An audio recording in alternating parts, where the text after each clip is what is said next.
We are here at Bismore Park in beautiful Hyannis, right by the harbor. I'm Sarah Colvin here with artist Jackie Reeves. Tales of the Sea, this fantastic mural that is behind us, is the latest addition to Bismore Park. Jackie, thank you so much for meeting us down here and joining us today. So tell me a little bit about yourself as an artist. What has your kind of career path been as you explore yourself creatively? I started out very young as an artist. I grew up in a family of art people. Both my parents were architects.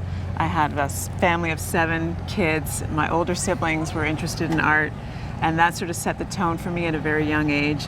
Drawing was my favorite pastime, and it was a given that I was going to go to art school because that was the only thing I was really good at. So off I went. I studied art in college and did a degree in design art, and started out my career just sort of dabbling, trying to figure out which path in the arts I wanted to take, because I couldn't decide if I was going to be an art teacher or an illustrator or a graphic designer.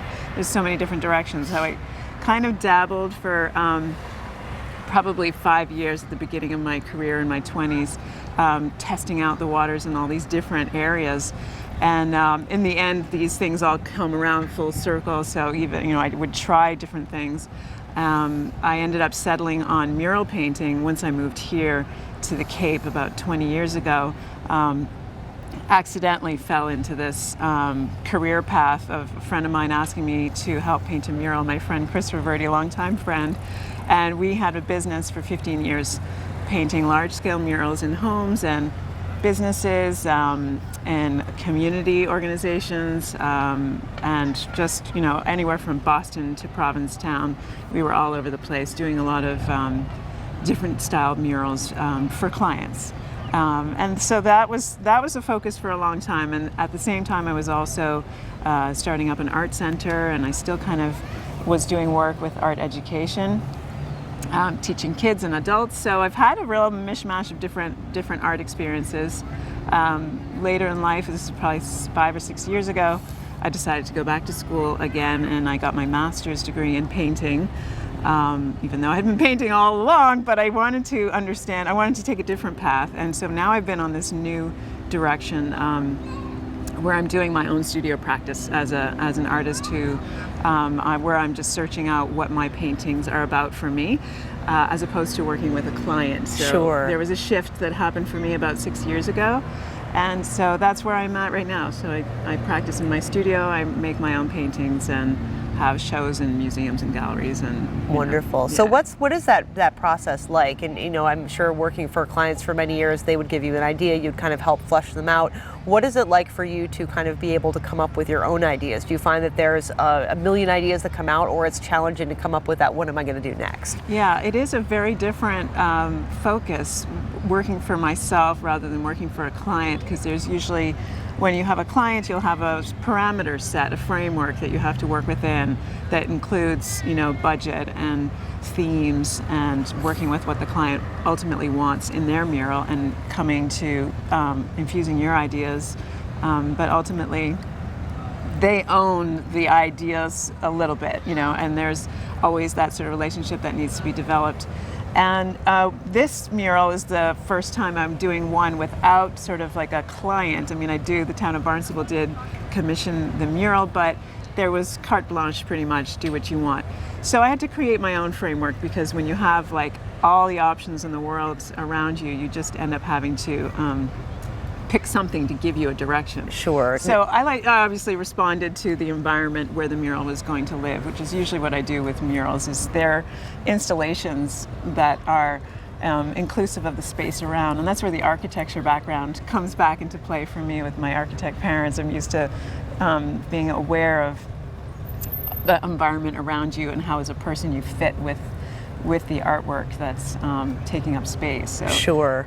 So I chose the space as my theme for the mural in the harbor. And I think it really comes out, very evocative of our maritime history, of our fishing history. So Yeah. tell me how you created this, because it seems like you worked in a number of different mediums, and certainly not just drawing one thing and then letting it go. How did you create Tales of the Sea?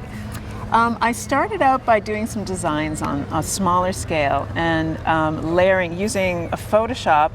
I would put my photographs and sketches and drawings and come up with a few different concepts, because working on a large scale like this, I was thinking of this as really just a big painting, as opposed to a mural, which is pre-designed, where I would just then transfer what I had sketched. I wanted to have room for play and exploring and experimenting with the mediums.